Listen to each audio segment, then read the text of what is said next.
Eita Jesus! Estejam abertos para a palavra, irmão. Marcos capítulo 4, verso 1 em diante. E outra vez começou a ensinar junto ao mar, e ajuntou-se a ele grande multidão, de sorte que ele entrou e assentou-se num barco sobre o mar, e toda a multidão estava em terra junto ao mar. E ensinava-lhes muitas coisas por parábolas, e lhes dizia na sua doutrina: ouve, eis que saiu o semeador a semear. E aconteceu que, semeando ele, uma parte da semente caiu junto ao caminho, e vieram as aves do céu e a comeram.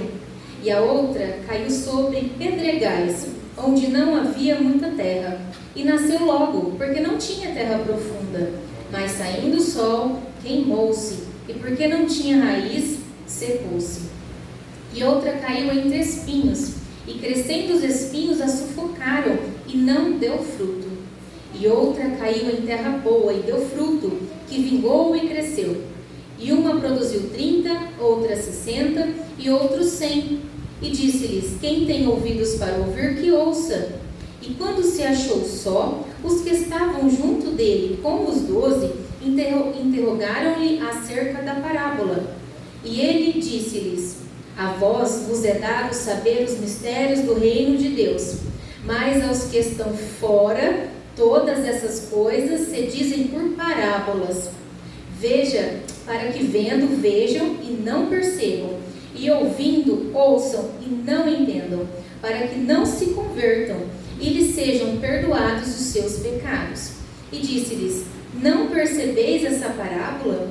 Como, pois, entenderei todas as outras? O que semeia, semeia a palavra, e os que estão junto ao caminho são aqueles em quem a palavra é semeada. Mas tendo eles a ouvido, vem logo Satanás e tira a palavra que foi semeada no coração deles. E da mesma sorte, os que receberam a semente entre pedregais, que ouvindo a palavra logo com prazer a receberam, mas não têm raiz em si mesmos, antes são temporãos. Depois, sobrevindo a tribulação ou perseguição por causa da palavra, logo se escandalizam.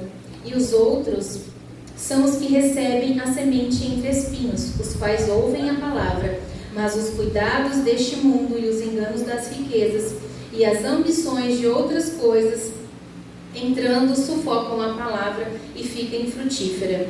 E os que recebem a semente em boa terra são os que a ouvem a palavra e a recebem e dão fruto, um a 30, outro a 60 e outro a 100 por um.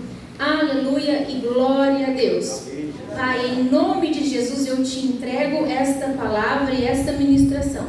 Que o Senhor me use para trazer, Senhor, a todos os nossos corações aquilo que o Senhor deseja eternamente gravar aqui dentro. Em nome de Jesus. Amém. Aleluia. O Senhor Jesus começa contando uma parábola. E o Senhor Jesus gosta muito de pregar em parábolas. Parábolas são ilustrações que ele usava para que nem todos entendessem. Na verdade, só conseguiam entender aquele que buscava entender. Perceba no verso 10, 11 e 12 que ele diz assim, que os 12 e mais aqueles que estavam chegaram perto de Jesus depois dele dizer aquelas palavras na parábola e perguntaram: Senhor, explica pra gente o que significa. Ou seja, esses só conseguiram o entendimento e a explicação porque foram buscar pela explicação. O Senhor Jesus tem tudo para nos revelar, mas não é qualquer um que Ele revela. O Senhor revela sempre a sua palavra àquele que está com o coração numa busca diária, numa busca intensa. Atos 17, 26.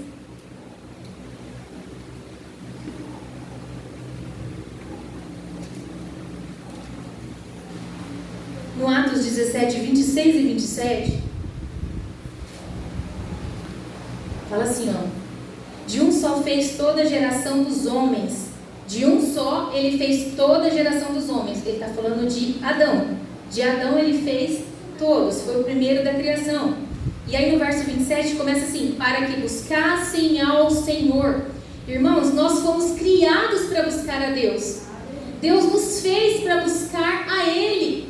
Não porque Ele precise disso, mas porque nós precisamos. E o Senhor conhece a nossa fragilidade, os nossos fracassos. O Senhor então nos criou, Ele disse que de um só criou toda a geração para que buscássemos a Ele. E a gente rodeia, e tudo que a gente menos faz.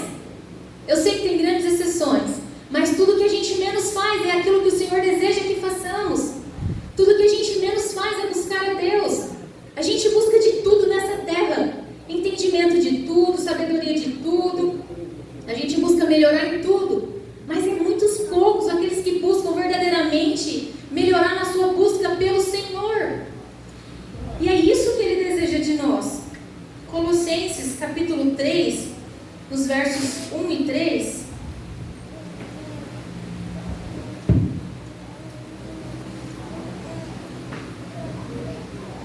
Do 1 ao 3 diz assim: portanto, se já ressuscitaste com Cristo, buscai as coisas que são de cima. Buscai as coisas que são de cima. Jesus morreu, nós morremos com Ele. Ou deveríamos ter morrido. A nossa natureza, os nossos desejos pecaminosos deveria ter morrido. E quando Jesus ressuscitou, nós também ressuscitaremos com Ele. Glória a Deus, a promessa é maravilhosa. Mas Ele nos pede: buscai as coisas que são de cima, onde Cristo está sentado. Pensai nas coisas que são de cima e não nas que são da terra.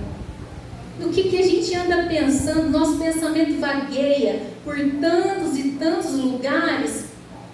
Mas será que estamos pensando mesmo tanto que deveríamos pensar nas coisas do alto, nas coisas do céu? Porque já está em mortos e a vossa vida está escondida em Cristo Jesus. A nossa vida está escondida em Cristo.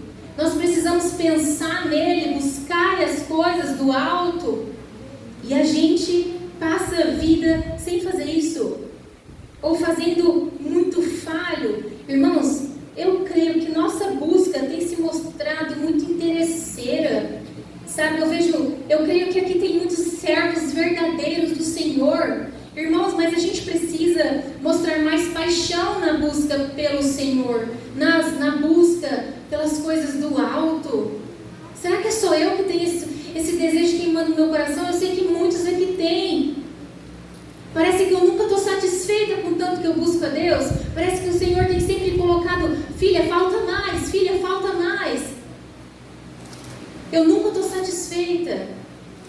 Talvez esse sentimento seja aquilo que nos impulsione. E graças a Deus por essa sede, por essa fome que o próprio Senhor coloca em nós. Porque o que seria de nós se a gente não tivesse isso? A partir do versículo 13, Jesus começa a explicar essa parábola, a interpretação dela, e Jesus começa a censurar os discípulos.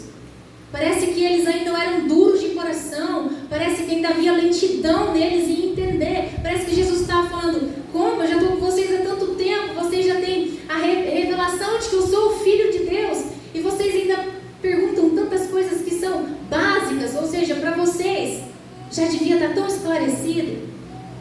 Uma parábola minha já devia ser interpretada automaticamente para vocês que já estão comigo. Vocês estão do meu lado. E o Senhor puxa a orelha deles. E o Senhor fala assim: como que se vocês não entenderem a parábola, essa parábola do semeador, como vocês vão entender as outras? É como se Jesus estivesse dizendo: essa é a chave para o entendimento de todas as outras. Porque se você compreende essa, que fala dos corações, das terras ali, que a gente vai ler mais adiante, você vai também ter entendimento em todas as outras. Porque o Senhor vai revelar 4 tipos de corações e apenas um entende completamente aquilo que o Senhor está falando. Glória a Deus. No versículo 14 ele começa a explicar: o que semeia, semeia a palavra. A semente é a palavra de Deus. O semeador aqui é Jesus, mas hoje Jesus foi aos céus, desceu o Consolador, habita em nós, e hoje nós temos pregadores, evangelistas, missionários, e temos os filhos do Senhor que têm a palavra no coração, e hoje quem semeia a palavra somos todos nós. Não é só o pastor Adelino aqui que tem essa missão todos nós nos nossos lares, com os nossos vizinhos, onde a gente for, a gente tem a missão de levar o Evangelho. E Jesus está dizendo, explicando a parábola, que o semeador então é todo aquele que prega, todo aquele que tem a semente aqui, que conhece um pouco da Bíblia e então passa para outra pessoa descrente, incrédulo, que não conhece. O solo que o Senhor descreve são o coração dos ouvintes, ou a condição espiritual. Cada solo revela uma condição espiritual daqueles corações. Os frutos é a reação positiva de quem recebe, acolhe a palavra e dá fruto. É o que a palavra produz. E é muito comum, eu creio que Jesus escolheu essa parábola falando de um semeador e dando exemplos, porque naquela época na Palestina, a plantação se fazia assim, o semeador ele usava bolsas que tem nomes específicos, mas eu nem lembro o nome. Uma bolsa grande com sementes aqui do lado amarrado da cintura, e ele enchia sua mão de sementes e esparramava a semente plantando na terra arada. Mas tinha um caminho na qual ele pisava que não era terra arada, era o caminho que ele estava traçando e semeando nas laterais. Por isso que o primeiro exemplo que ele fala é o que semeia junto ao caminho, que é o verso 15, que começa a falar do primeiro coração, que diz que os que estão junto ao caminho são aqueles a quem a palavra é semeada, mas tendo elas ouvido, vem logo Satanás e tira a semente que foi plantada no coração. É aquela pessoa que até vem para o culto, mas saindo aqui no culto, passa um amigo de carro, dá uma buzinadinha, fala, vamos ali no bar beber uma comigo? Ele, opa, tô indo. Ele monta no carro e ele esquece tudo aquilo que ele ouviu. Ele até gosta da palavra, ele até vagueia lá no Facebook, no YouTube, ele assiste uma ministração, assiste outra, mas não passa disso. É a semelhança dessa semente que caiu nesse caminho que o semeador estava passando e a semente ficou exposta na terra. Então as aves do céu desceu, vendo a semente, roubou. É isso que Satanás faz com essas pessoas.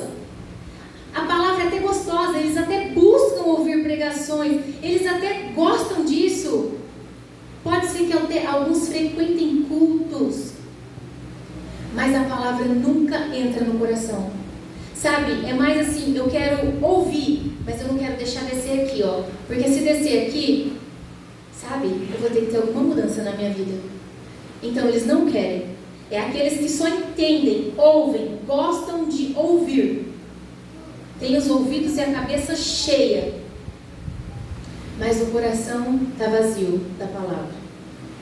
É aqueles que se desviam facilmente, que não entendem, não buscam entender, que se distrai facilmente, qualquer coisa tira a palavra que ele acabou de ouvir. Qualquer pessoa, qualquer amizade, qualquer conselho faz ele virar o caminho. Opa, não quero mais. Acabou, foi só aquilo ali. Pronto, para mim tá bom. Ele gosta de visitar a igreja. Esse é o primeiro coração. É o primeiro coração que o Senhor fala, é aquele que cai à beira do caminho. No verso 16, vai falar do segundo tipo de coração. Fala da mesma sorte os que receberam sobre os pedregais. Eles ouvem, reconhecem a palavra, ficam até entusiasmados. É aqueles que vêm para a igreja, gostam, até deseja se batizar. Mas quando começa o pregador a dizer assim, negue-se a si mesmo, abandone as suas paixões carnais, esqueça aquele pecado de estimação que você tinha. Quando ele escuta o preço que custa para seguir a Jesus de verdade, ele diz, não, é muito caro. Quando Lucas 14, 28, esse é aquele que se apaixona na hora, se entusiasma, mas não consegue permanecer. Diz assim, pois qual de vós, querendo edificar uma torre, eu não vou ler tudo, é isso aqui que o Senhor explica. Quando você quer edificar uma torre, qual de vós não vai sentar e calcular quanto custa para terminar a torre até o fim? Porque se você não sentar e calcular, você não vai terminar. E se você não terminar, vão olhar para você depois e vão falar assim: nossa, que vergonha, começou a construir e não terminou. É aquele crente que está na igreja, entusiasma, começa a pregar para a família, começa a ministrar no trabalho, muda o estilo de roupa. Aí de repente, quando ele descobre o preço do evangelho, que não é barato, meus irmãos, tem um custo na nossa vida, muita coisa que nós precisamos negar, muita coisa que nós precisamos dizer não, muita coisa que a gente tem que dizer, eu gosto, mas eu vou renunciar. Muitas coisas que são lícitas, mas não vão mais convir de mim fazer, não dá mais. Me é lícito, mas não me convém mais. E tem gente que o não me convém mais não cabe no coração dele. E aí de repente, ele já volta lá para os bares da vida, para as festas, para a prostituição. E os amigos olham e falam: ué, não tinha virado crente? Que vergonha! Ai, que vergonha desses, não é verdade? Ué, semana passada você pregou para mim? Semana passada você pregou que eu não podia mais beber, que não era certo para largar esse cigarro. E hoje você está aqui comigo de novo? Voltou para o mundo?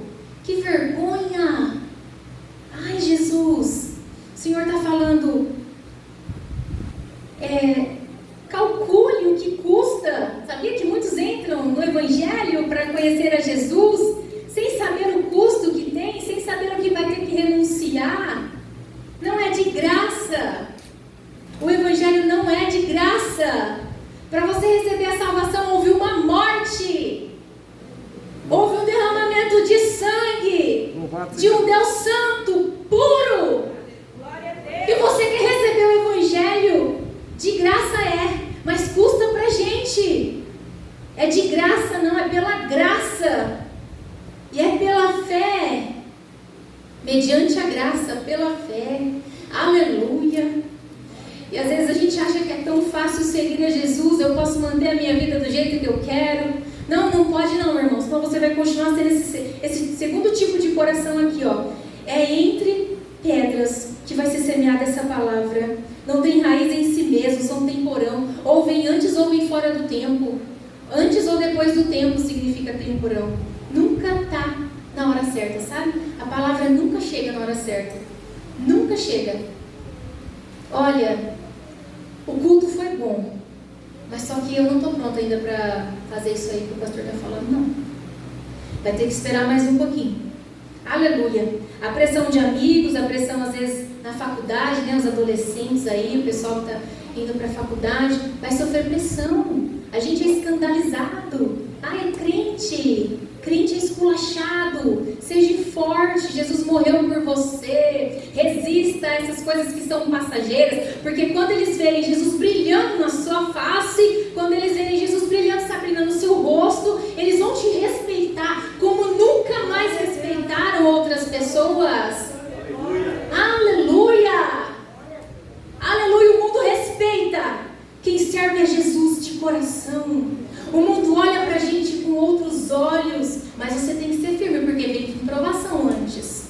Vai vir situações que você vai falar: meu Deus, que vergonha, será que eu falo que eu sou cristão ou não? Meu Deus, sustenta que vale a pena. Aleluia. Glória a Deus. No verso 18 vai falar do terceiro coração, que recebe a semente entre espinhos.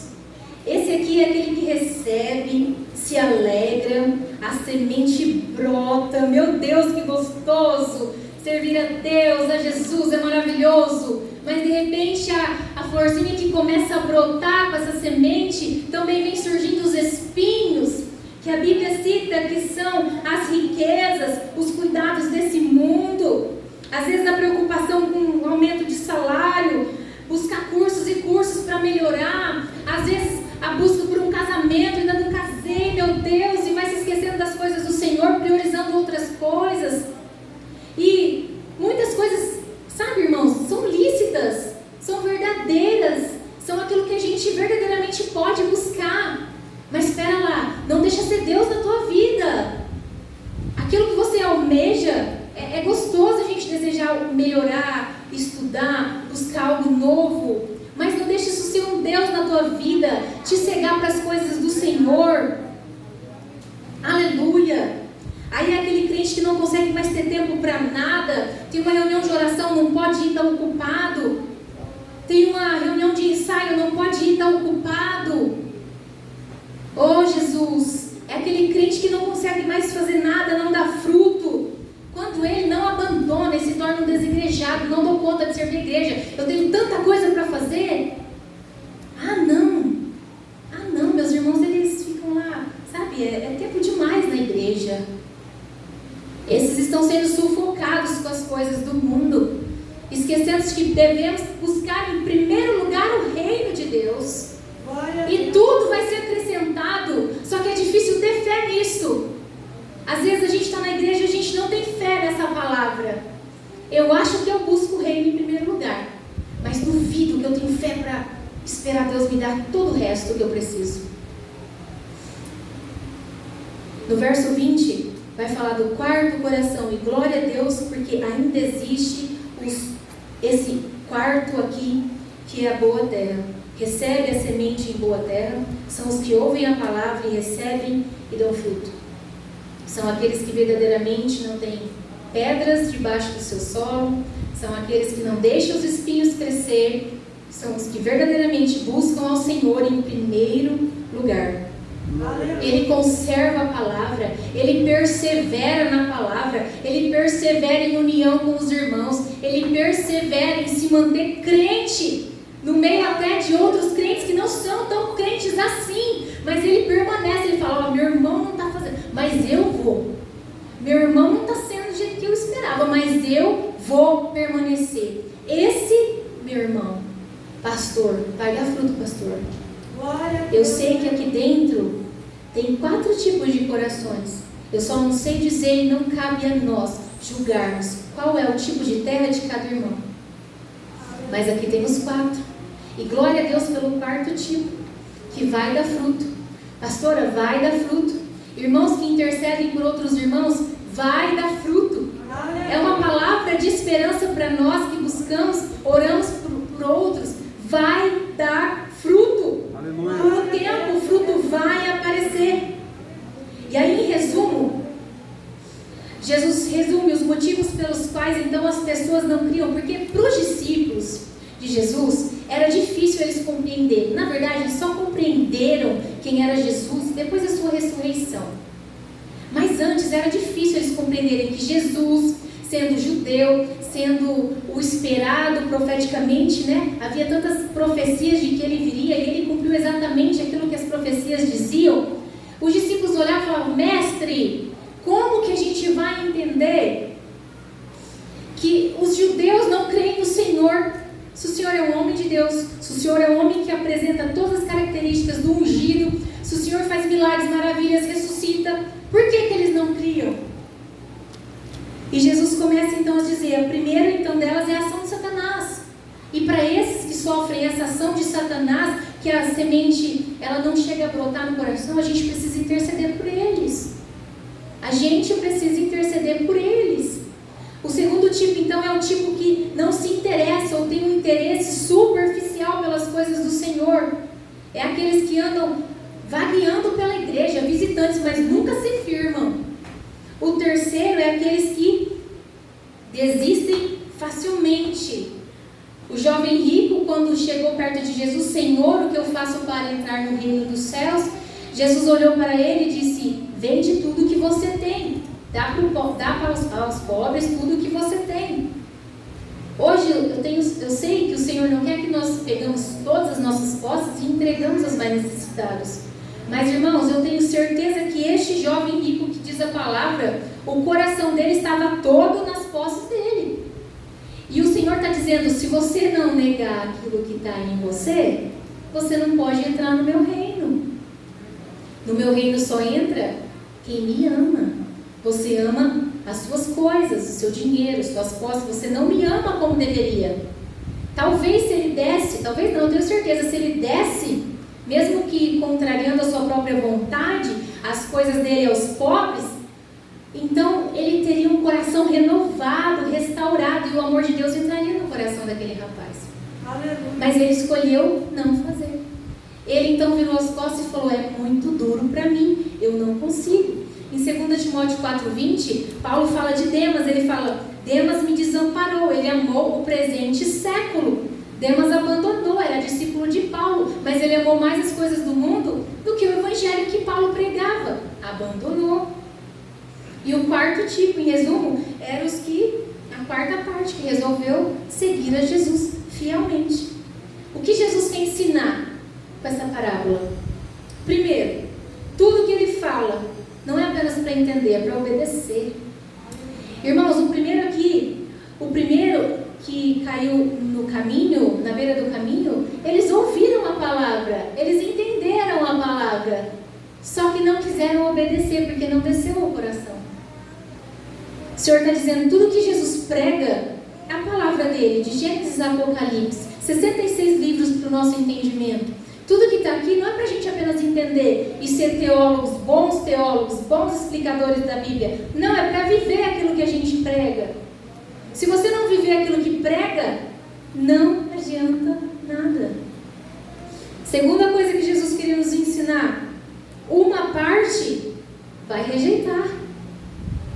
Muitos que a gente prega ou já pregou até hoje nunca entraram aqui e talvez nunca entrarão, porque boa parte deles é esse coração pedregoso, com espinhos, eles não vão permanecer. Mas a esperança que o Senhor nos dá, e principalmente eu quero confortar o coração do Senhor e da Senhora, é que há um remanescente fiel que vai permanecer, que dará frutos. E todo o esforço da vida de vocês, por esta igreja, por esses servos, nem todos darão, mas ainda haverá um remanescente fiel que vai dar fruto. Aleluia! Talvez não deixem o mesmo fruto, e claro que não vai dar, a palavra já diz, um vai dar 30 por 1, outros vão dar 60 por 1, e outros até 100 por 1, uma colheita extraordinária. Mas os frutos virão, aleluia! Terceiro ensino que o Senhor deixa aqui para nós: o reino cresce com a pregação, é com o ensino. Meu irmão, pregue, meu irmão, não tenha vergonha. Vocês que são jovens, têm muitos amigos, né? Mais do que a gente que já está com filhos, só mais cuida dos filhos do que conversa com amigo. Pregue, nada substitui a pregação. Pode ter teatro, pode ter sinais e maravilhas, pode ter dança, coreografia, tudo é bom, mas nada substitui a palavra do Senhor. Quarto ensino: devemos semear em todo solo, não nos compete escolher os solos. Quinto, nem sempre o resultado depende do pregador. A semente que aquele homem jogava era a mesma semente, só que o coração, a terra era diferente. Agora eu quero te dizer, tanto um bom pregador, aquele que tem muito sucesso, quanto aquele que ainda é pequeno, tem uma ovelhinha lá que ele ministra o evangelho, não depende da gente. Não depende da gente. A gente prega, a gente tem que fazer a nossa parte. E a gente não tem que julgar o solo que está recebendo a semente, porque a gente não conhece. É só o Senhor que conhece. Ele é o Deus que conhece o nosso coração. E o último ensino: talvez nem todos receberam ou perderam a salvação. Pastor, a Bíblia não nos diz se esses outros, os primeiros aqui, os 3 primeiros solos, ou os 3 primeiros tipos de coração, perderam a salvação, ou se estão com a salvação. Mas é só 1/4 que vão ser verdadeiramente convertidos. 1/4 não é a proporção exata, eu sei que o Senhor não está botando contas exatas aqui, só que verdadeiros convertidos precisam ser persistentes, resistentes, porque lutas virão, batalhas virão, às vezes até vai sangrar, mas a gente tem que permanecer fiel, porque terra boa, ela permanece sempre fértil. Aleluia, não é? O pastor já disse aqui, ainda que em choro, em pranto, mas eu estou feliz por dentro, porque eu sei o Deus que me salvou, eu sei o Deus que eu sirvo. Glória a Deus e aleluia. Eu te pergunto nessa noite, qual é a coração e faça a pergunta para você mesmo: quem eu sou? Que terra eu tenho sido? Eu tenho me deixado levar pelas coisas que estão lá em casa? Eu tenho me deixado levar pelas coisas do meu Facebook, do meu Instagram? Eu tenho me deixado levar por outras coisas? Eu tenho esquecido de buscar a Deus? Será que eu tenho esquecido de fazer as orações que o Senhor tanto me cobra? Ou será que eu estou conseguindo, Senhor, vencer tudo isso? Eu lembro a irmã Nancy, um dia pregando aqui, ela falou assim, que às vezes à noite ela deita, está com o celular, dá um estalo na mente dela, opa, não é hora de celular, ela só vira o celular e abandona. Será que a gente está conseguindo fazer isso? Opa, pera lá, deu um estalo aqui na minha mente, não é hora de eu fazer isso, é hora de eu ir buscar a Deus. Glória a Deus. Pense aí que terra a gente é. Que terra a gente é. Eu também estou pensando aqui e vou ficar mastigando essa palavra. Aleluia. Eu agradeço ao Senhor por essa oportunidade, que o Espírito Santo termine a boa obra que começou em cada coração. Em nome de Jesus.